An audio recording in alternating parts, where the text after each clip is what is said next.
Kate, welcome along to Music Box, and many congratulations on the success of the album, Hounds of Love, and of course the singles, which has also been very successful. How are you coping with the success this time round? Are you finding it a lot easier than Wuthering Heights days? Yes and no. I mean, it's easier because it's something I've experienced before, so I don't have the trauma of going into things that are totally unknown. But on the other hand, I think it's just as hard coming out of such an intense working period, which is very private now, i.e. working in the studio on an album, where maybe we're in the studio constantly for a year, say, and then I come out into the whole world of promotion. And it can be just a bit scary, I guess, a bit daunting coming from such a private existence to such a public one. Yes, how do you cope with the press? Because I know you've talked about them in the past and haven't been too happy with the whole situation of promotion. I don't really enjoy promoting. It's something that I do for my work. I feel that obviously when you spend a lot of time working on something, it's only right that you come out and let people know that the album's there. I don't feel that ever, hopefully, I'm not promoting myself, but the work. I'm being the saleswoman for the record or the video or whatever it is at the time. Because the press find it very difficult, don't they, to dig up juicy news items on you, and they're trying hard all the time. I mean, there was a rumour that one of the reasons why you've been away from the scene for quite a long time was you'd risen to 18 stone. Yes. It's ridiculous, isn't it? How do they come up with these things? I think when you don't give people anything, they make things up. I think it's very flattering on lots of levels, the fact that people are still concerned about writing about me, the fact that they still remember me and are hanging on to me. It's very flattering. Yeah, has it surprised you that you've had this instant success once again? I mean, were you at all worried that people may have forgotten all about Kate Bush? I think what you worry about is that people don't like what you've worked on hard. I mean, again, I don't feel it's me that people are responding to directly. It's myself through the expression of the music and the work. And I can't tell you how rewarding it is for people to have received this so warmly. It's been a big success and a great album too. We'll talk about that a bit later on. Right back to your school days. Now, you came away from school with 10 O-levels. So does that mean you were a very attentive pupil? I think I've just found the whole system of school something that didn't really appeal to me. I couldn't really express myself in that whole system. So presumably your favourite lesson was music? I did enjoy music and English, but I just didn't really enjoy school as I got older. Why was that? It's very hard to say. It was very restrictive, was it? Yes, I think I did find it restrictive. Right, so you couldn't get away quick enough? No, at that point in my life, I really did want to leave school. Dave Gilmour of Pink Floyd fame gave you your big break. How did that come about? Well, I'd been writing, I suppose, since I was about 13, seriously. And it was my family and my brother, John, who felt that it would be a good idea to see if we could get some of my songs published. And through a friend of the family, we made a contact with Dave Gilmour, who at that time was scouting for talent to perhaps produce or encourage. And he came down and heard some songs, and I think was impressed, and basically, eventually, put up the money for me to go into the studio and make 3 tracks properly produced, and through those tracks, I got the recording contract. Right. Now, you mentioned your family. Have you always had a lot of support from them from a very early age? Yes. They've always encouraged the music? Yes, I think so. Because your dad taught you piano, didn't he? He didn't teach me piano, but he was definitely the encouraging force when I was writing at that time. Whenever I'd written a song, I'd always go and ask him to come and listen to it. And he was brilliant, totally encouraging, and in the right way, in that he wasn't pushing me into it, which I think, especially for children, is the wrong thing to do because they rebel against that automatically. Something which you did at school at times? I don't know if I was rebellious, but there were certainly things I didn't enjoy being taught. What's the Katie Bush Band? It was a 3-piece that consisted of Del Palmer on bass, Brian Barth on guitar, and Vic Smith, who was our drummer. And where did you tour? Around London? Yes, we did clubs and pubs in the London area, but this only was 3 months, no longer than that. So how did you feel about doing that at the time? Because obviously it was the first time you'd actually played to an audience. I really enjoyed it, and it was just the experience I wanted at that point. I was looking for things that would take me further into where I wanted to go, which was the music business, and I'd been training as a dancer, and this felt like the perfect stage really to go into a live situation. Looking back on your debut album, The Kick Inside, how do you listen? Do you often listen to it now? Do you still put it on the turntable at home? No, I haven't heard it for years. Why is that? It's old. But how do you look upon that album now? As a sort of very experimental? I think it was probably the least experimental of all the albums. I'd written, say, 200 songs, from which we chose the 13 songs that went on that, and it was recorded very quickly. There was very little experimentation. It was something that had a lot of forethought gone into it. And of course you had the big #1 single, Wuthering Heights. To people who aren't devout fans of Kate Bush, you mention your name and they immediately say, oh, Wuthering Heights. Even nowadays, does that bother you at all? No, I don't think it would be right of me to be rude to a song that has done so much for me. How did you feel though when it went straight to #1? You must have been very taken aback. Yes, very surprised. And it was sort of onwards from there, I suppose. I mean, it must have encouraged you, obviously, to do a lot more. And did you immediately set to work on the next album? It was very difficult, that whole stage, because being so new to the whole business and straight in with such a successful song, it meant really the next year of my life was nothing but promotion. And I think it was quite early on during that time that I decided that promotion was something that had to come secondary to the music, or I was going to spend my whole life promoting and never ever making another album. So it was a very busy period for me then. What are your main songwriting influences? Obviously quite a difficult one because you must have many. Yes, I mean that is a very difficult question. Subject matter is, it stems from people, either through their expressions in films, books, things that people tell you about, things you witness. Musically, I think that's a much more obscure area, and in a way it's the music that often will suggest the subject matter, so the music is quite often the thing that sparks it all off. And that comes from the air, really. Do you ever feel that you may have missed out on other aspects of life that other teenagers may have enjoyed because of your rather isolated life? You spent a lot of time in the recording studio promoting the next album. Did you miss out on a varied social life, for instance? No, I think in many ways it made me meet more people in the way I wanted to, more than would ever have been possible if I hadn't gone into the business. I mean, it's isolated in that you meet certain types of people all the time, but it's continually challenging, and I think probably I have met more people and had much more experience through what I'm doing now than if I hadn't. There are no regrets.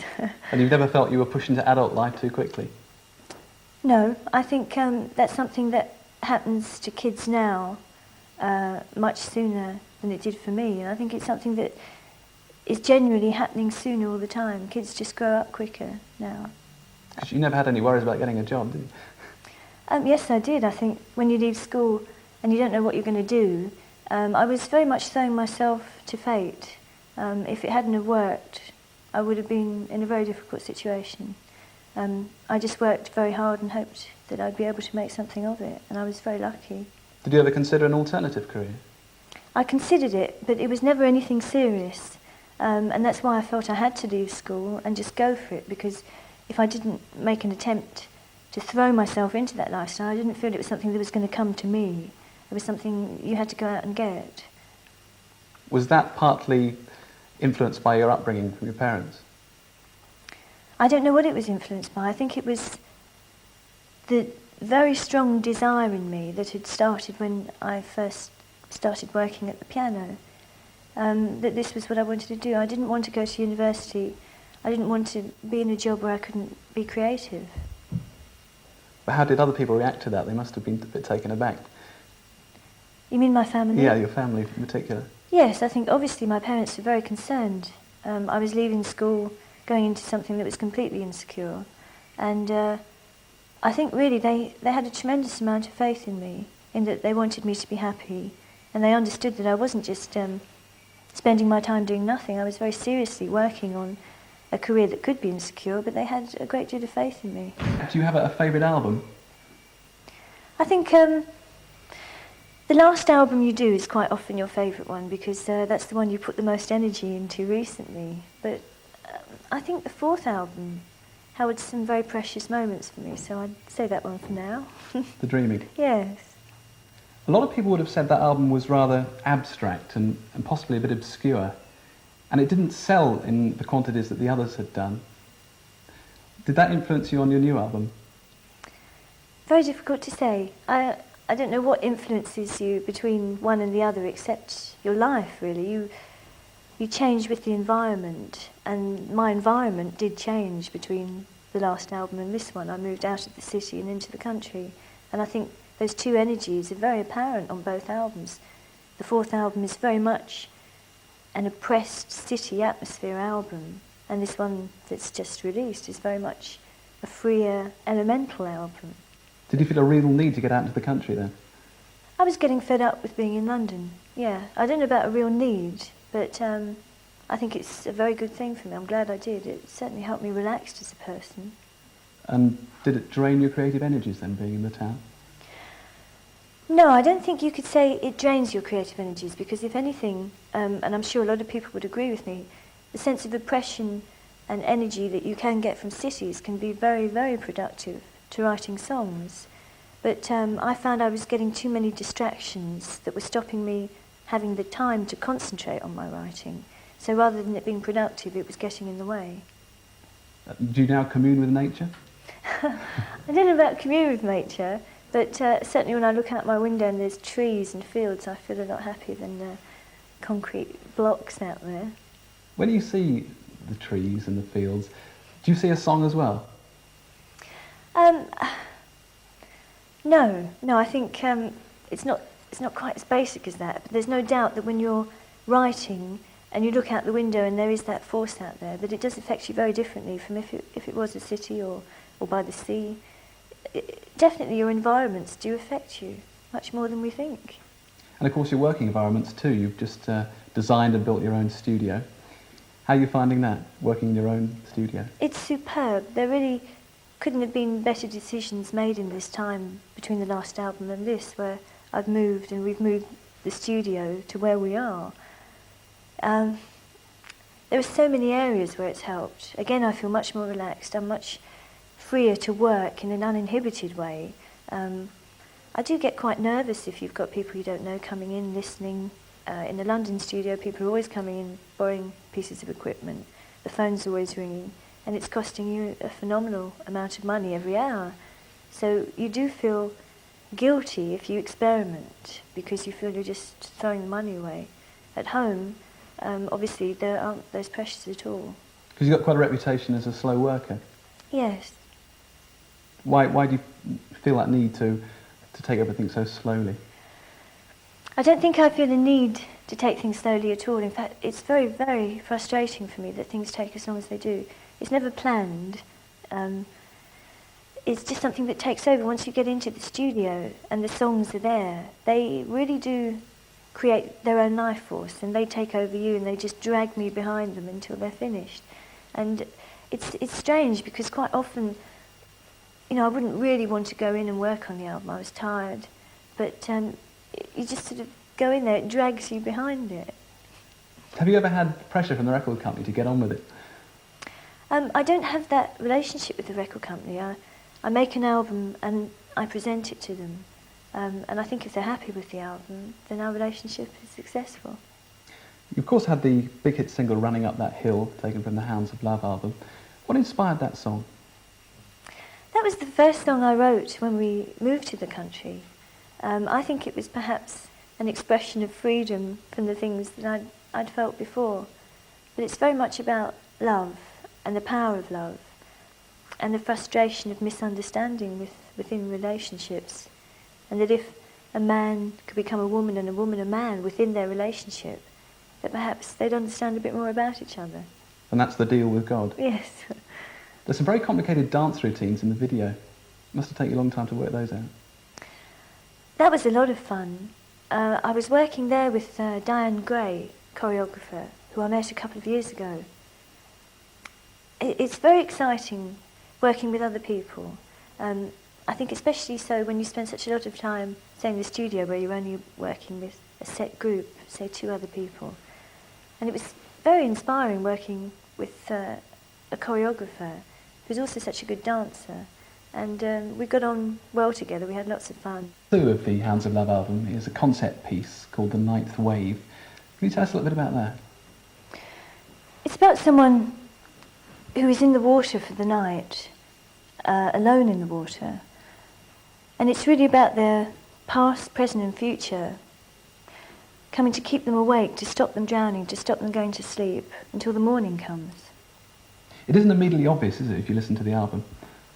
No, I don't think so. I don't know if that's relevant or important, though. I think the most important thing is that people that listen to it get something out of it that they enjoy. Right. Now, you seem to have a fascination with water. I noticed that a couple of your favourite movies, Don't Look Now and Cruel Sea, which are very much on a watery theme. So have you a fascination for water? Yes, I do. I think everyone does, really. I think The Cruel Sea was one film that I particularly mentioned, though, as being a very influential force for this side. So it would have to do something with water. And also there's the Tennyson poem, isn't there, The Coming of Arthur? Yes, I think a lot of people tend to presume that the whole side was written from that quote, and in fact it was completely the other way round, where I just needed a title for the whole piece, and there was nothing within any of the songs or any of the titles that were right for it. So I just started looking through some books to try and find a title, and found that quote that seemed to be saying more or less what I wanted to say, so it was used to express the title. And you want to turn the piece into a video? Yes, it's just an idea. I would very much like to turn it into film. I mean, for me now, film and video are 2 very separate visual things. Mm. But, For cinema release? yes, ideally. But it's just something you can talk about at this point. I mean, really until early next year I wouldn't have time to start checking out the feasibility. But it is something I would like to do, but whether it will happen or not, we'll see. Right, we mentioned drowning. Have you a phobia of drowning and death? I mean, does it worry you in particular, or is it something you just take in your stride? I don't think I have a phobia of water at all. I think it is something that we should all be certainly scared of. We should be respectful of it. But I don't think I have a phobia of water. And death, I think, is something that anyone who writes would certainly deal with death at some point. I rather like Woody Allen's quote about how he doesn't mind dying, but he just doesn't want to be there when it happens. Yes. Have you any religious beliefs? No, not ones that I could name. I mean, I do believe in certain, I suppose cause and effect is something that I would believe in a bit, but whether they're religious beliefs, I don't know. Cause and effect, explain that. Well, I think if you behave in a certain way, then that energy will come back to you. The boomerang syndrome. So the more positive one is in their thoughts and actions, the more positive life they'll lead, and vice versa. Yes, I think there is a lot in that. But I think there's also a lot in that if you are positive, and can be, even if things around you aren't necessarily coming back, at least you cope with them better. So you think there's a sort of powerful force behind it all? Yes, I think it's actually a survival technique, a self-preservation, where if you can always keep coming back, keep coming up again, not staying down there, then you're going to get a lot more done, you're going to be a lot more in control of what's happening than if you're depressed, unhappy. We mentioned earlier that one of your favourite movies was Don't Look Now, which stars Donald Sutherland. Is that the reason you picked him for your new video? I don't know if it's the reason. I mean, Don't Look Now is a totally brilliant film and everyone in it was wonderful. But this was a very different piece, and it was quite coincidental, I suppose, that we thought of Donald. I don't think at that time there were any references to Don't Look Now, but there couldn't have been anyone better. And we were so lucky because he was our first choice, and through a friend we managed to find a way of contacting him. And it was quite incredible, really, to think that he did it. I still find it hard to believe. He's been quite a fan of yours for years, hasn't he? Well, if he was, I certainly didn't know that. I don't think so. Right, what are those press reports again? Tell us a bit about the song then, Cloud Busting. Very much inspired by a book which I found must be 9 years ago now, on a bookshelf. I just picked it off the shelf and read it, and it's quite an extraordinary book. It's very sad and moving, and it's written by the man, his name's Peter Reich, about when he was a child. It was the relationship between himself as a child and his father, and it's written very much through the eyes of a child, so it has an incredible sense of innocence and intimacy between him and this great big man who was his father and meant everything to him. And Peter Reich's father was a very respected psychoanalyst who did a lot of work. And one thing that's mentioned in the book that's quite aside from his theoretical work was that he had a machine that could make it rain. And the two of them would go out together and make it rain. And this was really where the video came in to explain all this. But it really is an extraordinary book, and everyone that I gave it to read said it was the saddest book they'd ever read. There are many people credited on the latest album, Hounds of Love, and the credits include Terry Gilliam of Monty Python fame. Why did you give him a mention? Terry's been a great help in pointing me towards people I could use for the videos. I'm a great fan of Terry. I think he's a brilliant director. I love his films. I think he's more talented than people have appreciated yet. He's a really great filmmaker, and I think a serious one too. And I just managed to be lucky enough to make contact with him, and he's helped me find people that I could work with on these last two videos. So you're quite a fan of slapstick and that type of thing? No, I'm not a fan of slapstick, but I am a fan of doing things unusually and brilliantly. I mean, I think his sense of composition, his sense of photographing things is superb. It's brilliant. Enjoy Fawlty Towers? Wonderful. I don't think there's anyone that doesn't, really. Is there? No, have you met absolutely. anyone that doesn't like No, it? I love it personally. Now, you've had a great deal of success in a relatively short time, really. So where do you go from here? It must be difficult to know what to do next. Not at all. I think the trouble is it takes me so long to do things that I sort of build up a backlog of not being able to do all the things I want. So it's enjoyable for me to get the album finished, and when this promotional work is finished, that means I can launch into a next project. I think I'd always like to be able to make albums. That's something that is very important to me, making music. And apart from that, I think it's experimentation from now on, really. Do you ever see a day when you might retire? No, not yet. A good few years, eh? Well, I hope so. Don't write me off yet. Do you see yourself in a little cottage in the countryside eventually? Yes, I'd like to be in a little cottage in the countryside now, I think. I don't think you have to retire to do that. It just makes travelling into London a bit longer. Ever any plans of a family? No, again, not yet. My work takes up all my time. Is that an altogether healthy thing, do you think? I don't know if it's healthy, but it's certainly very enjoyable. And I get a tremendous amount of satisfaction out of actually feeling I've achieved something, like finishing an album or finishing a video, because it's always so hard when you're stuck in the middle of the project, and sometimes you're never sure if you're going to be able to finish it. So to actually reach that point, that relief when the thing is over, it's incredibly rewarding. Particularly when it's such a big success. Yes, particularly. Thanks, Kate.